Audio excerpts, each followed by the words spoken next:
بسم الله الرحمن الرحيم. قال الإمام أبو جعفر الطحاوي رحمه الله تعالى: هذا ذكر بيان اعتقاد أهل السنة والجماعة على مذهب فقهاء الملة. بسم الله الرحمن الرحيم. الحمد لله رب العالمين، والصلاة والسلام على أشرف الأنبياء والمرسلين نبينا محمد وعلى آله وصحبه أجمعين. اللهم علمنا ما ينفعنا وانفعنا بما علمتنا وزدنا علما يا عليم. Falenderojmë Allahun Azza wa Jall, salavatet dhe selamet ja dërgojmë Muhammedit sallallahu alaihi wasallam, shokëve të tij dhe të gjithë atyre të cilët e ndjekin dhe e pasojnë rrugën e tyre, rrugën e tij deri në ditën e gjykimit. Vazhdojmë me lejen e Allahut Azza wa Jall komentimin e akides së Tahawiyut. Në dersin e kalum i kemi sqaruar disa prej vargjeve ose disa prej rreshtave paragrafe që i ka cekur Imam Tahawiu në librin e tij dhe me të cilat ka filluar të shtjelloj të sqaroj akiden e Ahlus Sunnetit, duke filluar fillimisht të sqaroj për besimin në Allahun Azza wa Jall dhe se Allahu Azza wa Jall është një, i cili nuk ka ortak, të cilit nuk i ngjason askush nuk është sikur se ai. Ka mbetur edhe disa çështje në këto rreshta të sqarohen. E para se është prej emrave të Allahut Azza wa Jall është emri i tij El-Wahid edhe El-Ahad. Për arsye se Imam Tahawiu e ka cekur në librin e tij Inna Allaha wahidun la sharika lahu. Allahu është një. E prej emrave të Allahut Azza wa Jall është që ai është cilësu ose është emërtuar me emrin e tij El-Wahid.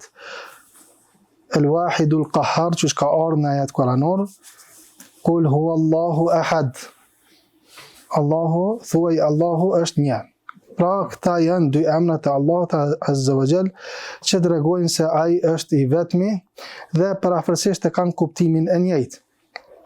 Po ashtu rreth fjalëve të Imam Tahawiut, kur kemi sqaruar se wala ilaha ghayruhu, nuk ka të adhuruar tjetër me të drejtë pas tij, vlen të sqarohet ajo çështje se në kohën e pejgamberit sallallahu alaihi wasallam ose të gjithë pejgamberët kur kanë ardhur me sqarimin e akides ose me sqarimin e fesë, gjëja e parë ose gjëja kryesore që i kanë kundërshtuar ata, pra popujt e tyre, është çështja e tauhidul uluhiyya, tauhidi i cili ka të bëjë me ibadetin e Allahut Azza wa Jall, pra që i vetmi është ai që meriton të adhurohet dhe askush nuk meriton të adhurohet pas tij, sepse popujt që janë dërguar ata e kanë besuar Allahun Azza wa Jall si Zot të tyre, e kanë besuar se Allahu Azza wa Jall është krijuesi, është furnizuesi, mirë po problemi i tyre me popujt e tyre ka qenë në tauhidul uluhiyya.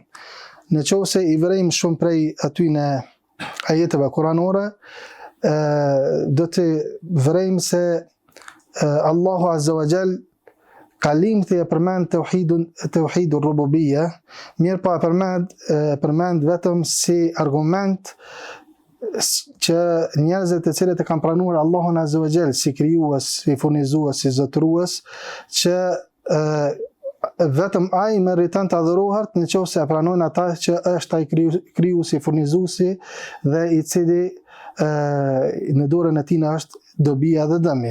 Për këtë arsye gjejmë wala in sa'altahum man khalaqa as-samawati wal arda la yaquluna Allah. Në qoftë se i pyet ti kush i ka krijuar qiellin dhe tokën, ata do të thonë se Allahu Azza wa Jall. Pra nuk ka qenë problemi i tyre shumë rreth ekzistencës së krijuesit, edhe pse ndoshta disa njerëz kanë pasur probleme me këtë çështje, pra me çështjen e ekzistencës së krijuesit dhe jo ekzistencës së tina. Mirë po shumica e popujve të mëhershëm kanë pasur problemin që i kanë bërë ortak Allahut Azza wa Jall në adhurim. Ja kanë dedikuar atina një pjesë të adhurimeve që i kanë bo atyne putave, idhujve, statujave, ja kanë dedikuar atyne dhe i kanë bë ortak Allahun Azza wa Jall në adhurim. Sa i përket fjalës e Imam Tahawiut kur e ka cek fjalën e tij lejse kemithlihi shay, askush nuk është sikur se ai.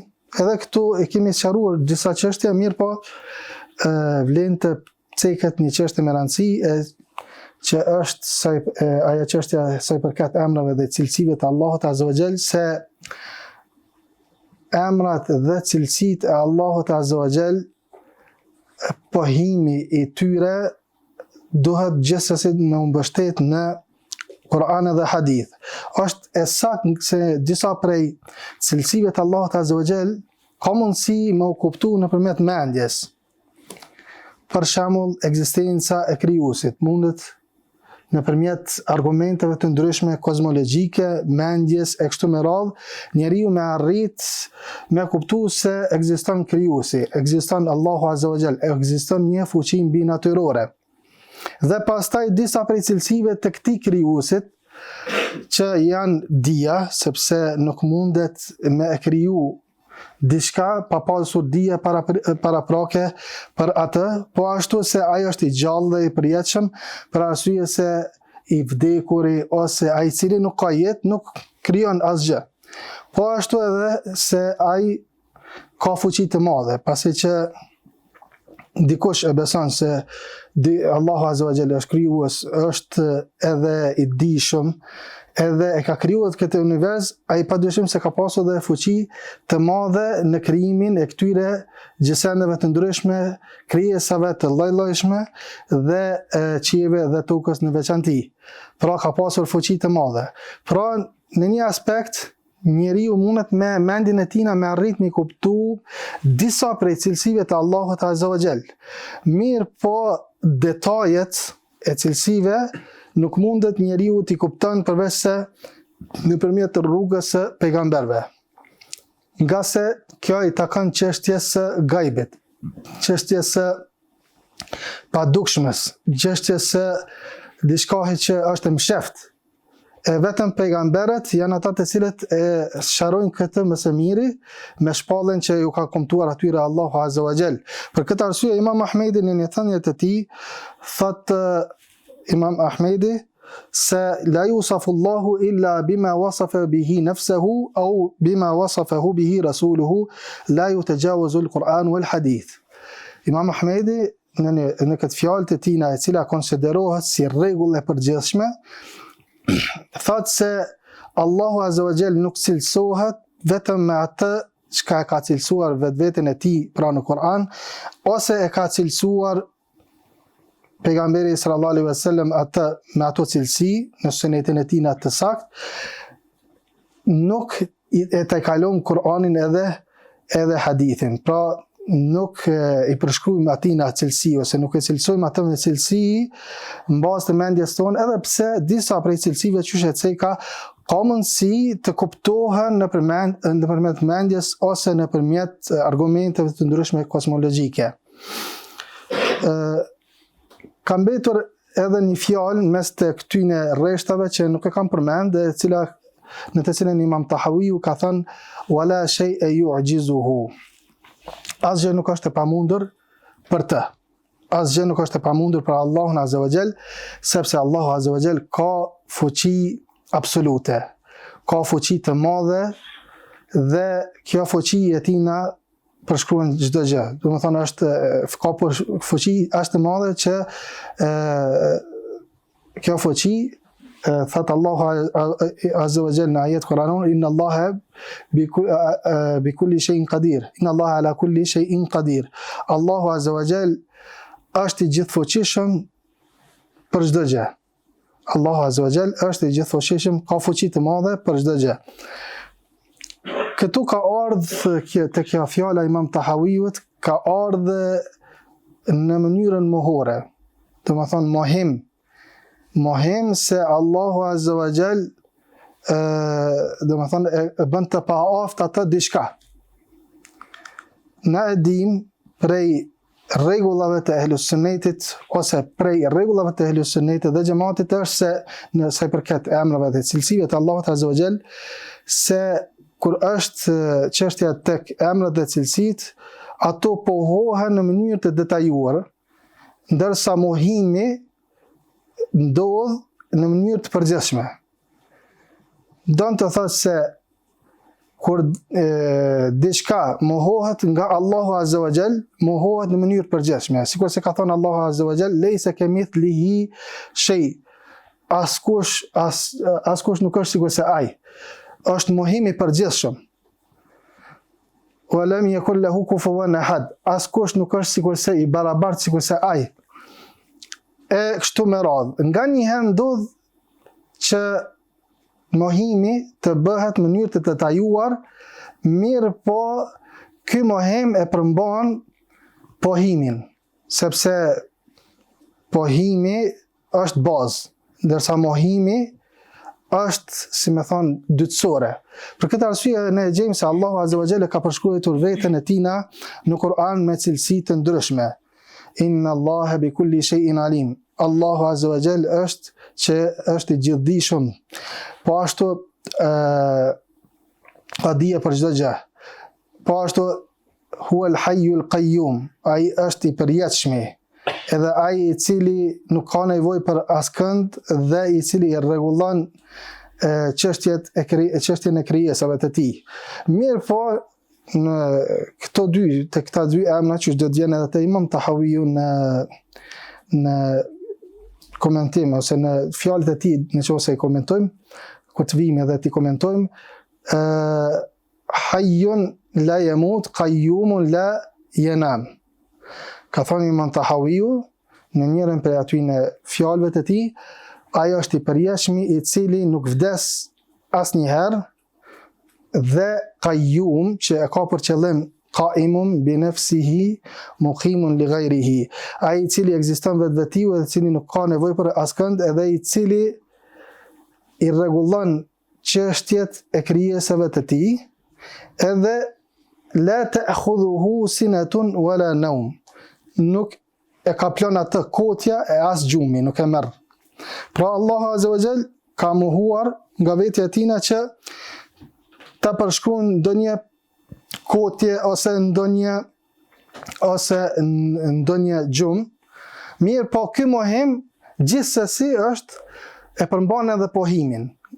Cili është ai pohimi? Për arsye se Allahu Azza wa Jall, pasi që është cilësuar se ai është i përjetshëm, jeta e tina është e plotë, është e përsosur, ai jetë e cila nuk përmban në veten e saj gjumë apo kotje, dhe kjo është domethënë kuptimi i asaj që e tham më herët që gjatë mohimit ose pohimit të cilësive të Allahut Azza wa Jall, esenca është pohimi, i cili ka ardhur në Kur'an në mënyrë të detajuar, mirë po mohimi ka ardhur në mënyrë të përgjithshme, edhe në qoftë se ndodh nga një herë me ardhur në mënyrë të detajuar, ajo është e rrallë, por e përmban përsëri pohimin se Allahu Azza wa Jall është i përsosur, Allahu Azza wa Jall është ai i cili domethënë përmban përsëri absolute. Tek fjala e Imam Tahawiut wala shay'a yu'jizuhu, këtë e kanë nxjerr ose e ka marr prej ajetit kuranor ku Allahu Azza wa Jall thot: "Wa ma kana Allahu liyu'jizahu min shay'in fi as-samawati wala fi al-ardi innahu kana aliman qadira." Thot Allahu Azza wa Jall nuk e bën ata të paaft asgjë as në tokë as në qiell, sepse ai është i gjithdijshmi dhe i cili ka fuqi të madhe, do të thonë fuqia e tij është shumë e madhe. Dikush i cili është i paaft, pra paaftësia tina që s'mundet me vepru diçka, aja pamundësia tina për me vepru diçka, vjen prej dy gjërave. E para për tyne është se ose nuk ka dije për ata, ose e dyta nuk ka fuqi. Na për shembull në gjatë jetës tonë të përditshme, shohim njerëz të cilët shpikun mjete, kompjutera, gjësende të ndryshme në këtë botë, shpikun. Ata ose një bujk ose një njeri i thjesht nuk mundet me shpik ato. Pse? Për arsye se fillimisht nuk ka dije të mjaftueshme rreth atyre. Nuk ka dije të mjaftueshme rreth asajna që po e shpik. Për këtë arsye është edhe i paaftë me shpik atë gjë. Ose e dyta ndoshta posedon dije, mirë, po nuk ka mjete, nuk ka halete, nuk ka gjëra të cilat i ndihmojnë atina në shpikjen e një e diçkahit. Për këtë arsye, pra dikush i cili është i paaftë për diçka, ai kjo paaftësi atina ndodh ose për shkak se nuk posedon dije, ose nuk posedon fuqi, ose të dyjat. E Allahu Azza wa Jall është i gjithdijshmi edhe i cili ka fuqi të madhe, për këtë arsye asgjë nuk është e pamundur për të. Asgjë nuk është e pamundur për të, ai ka fuqi me kriju edhe atë të cilën nuk e dëshiron ai. Atë të cilën e dëshiron, po edhe atë të cilën nuk e dëshiron, ka fuqi me kriju, ka dije me kriju. Mirë, por urtësia atina ka bërë që ajo gjë mos të krijohet, mos të ndodh. Pra kjo është sa i përket fjalës e Imam Tahawiut, wa la yu'jizuhu shay, edhe asgjë nuk është pamundur për të. Pastaj i thot Imam Tahawiu, qadimun bila ibtida, daimun bila intiha. Është i hershëm i pa fillim dhe i përgjithmonshëm i pa mbarim. Me këtë Imam Tahawiu ka dashur që të cek ose të përmend dy emrat e Allahut Azza wa Jall, edhe pse ka përdorur shprehje të tjera. Këta dy emrat e Allahut Azza wa Jall janë al-awwal wal-akhir, i pari edhe i fundit. Kështu ka ardhur në surën El-Hadid. Po ashtu dhe pejgamberi sallallahu alaihi wasallam kështu e ka cilësuar Allahun Azza wa Jall, ose kështu e ka emërtuar Allahun Azza wa Jall kur ka thënë anta al-awwalu falaysa qablaka shay wa anta al-akhiru falaysa ba'daka shay. Ti je i pari që nuk ka pasur, nuk ka diçka para teje, dhe i fundit që nuk ka diçka pas teje. Me këtë shprehje, pra Imam Tahawiu ka dashur mi pohuar këta dy emrat Allahut Azza wa Jall, edhe pse ka përdorur shprehje tjetër, mirë po kuptimi është i njëjtë.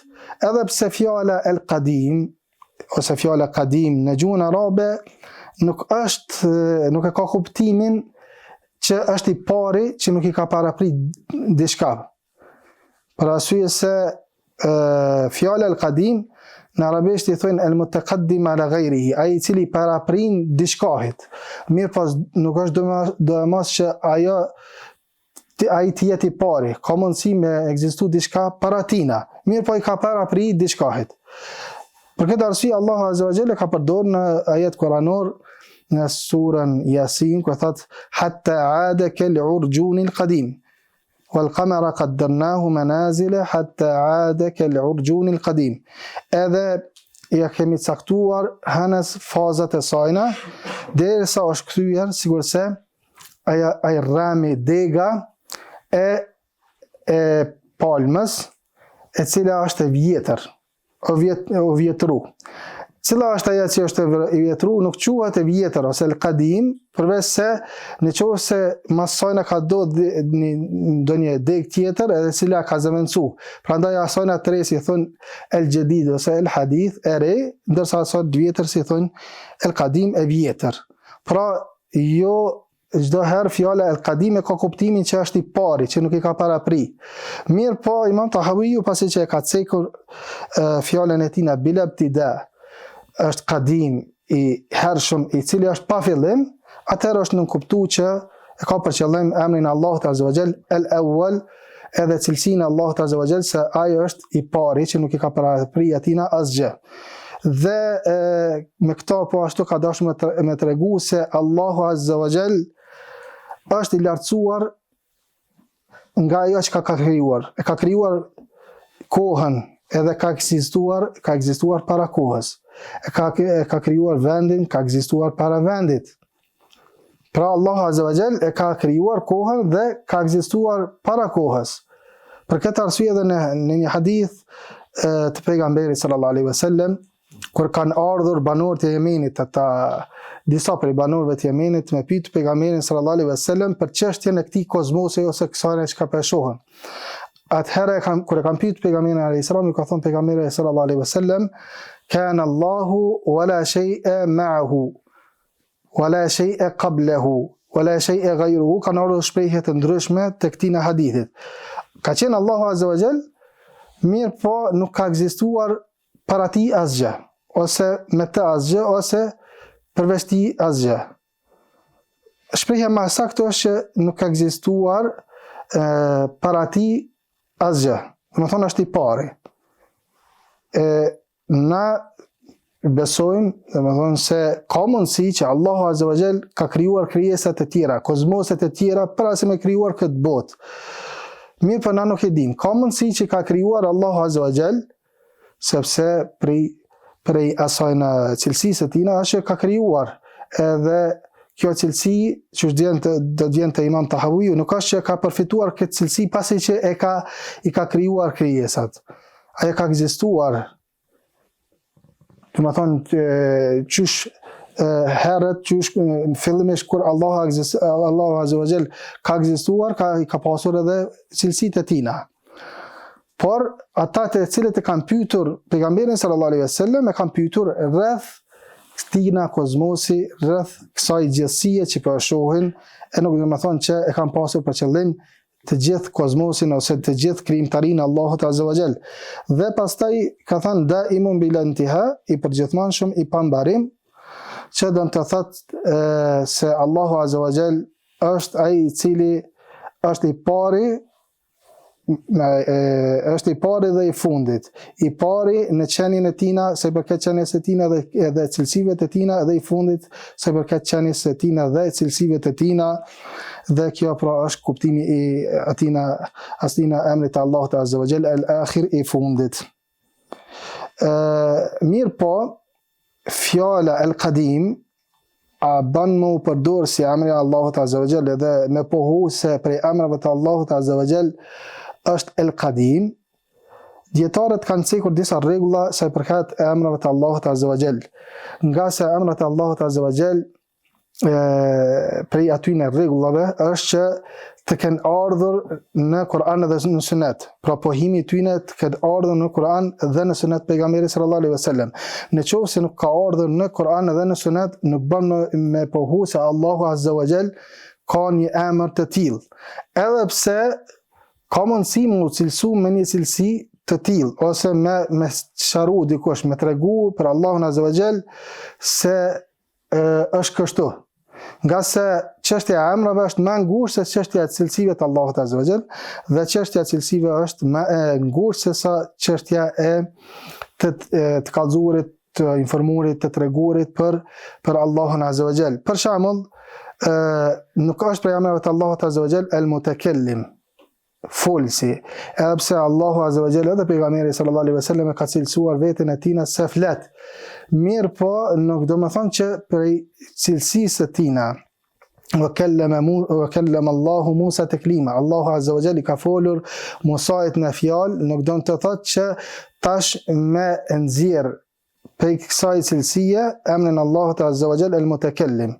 Nga se pra për rregullave është që të ketë ardhur direkt që është emërtuar Allahu azza wa jall me të, edhe dyta që Allahu azza wa jall të mund të bëhet dua, do të thonë Allahu azza wa jall me këtë emër. Edhe treta është që mos të përmbaj ky emër në veten e tij na mangësi, mirë po të përmbaj për sosuri. Këto janë tri rregulla që dietarët i kanë nxjerrë prej haditheve dhe prej ajeteve koranore që tregojnë se cili është kriteri që të emërtohet Allahu azza wa jall me ndonjë emër. Pra e para që të ketë ardhur në Kur'an dhe në Sunnet se ky është emri Allahut azza wa jall, e për emrin El Qadim nuk është ardhur. E dyta që të mund të thirret, të lutet Allahu azza wa jall me këtë emër, edhe e treta që në këtë emër të ketë përsosërim, mos të ketë mangësi pra sa i përket këtij emri. Me kaq po e përfundojmë, lutem Allahun azza wa jall që të na bëjë dobi me atë që thamë. بسم الله الرحمن الرحيم. قال الإمام أبو جعفر الطحاوي رحمه الله تعالى: هذا ذكر بيان اعتقاد أهل السنة والجماعة على مذهب فقهاء الملة.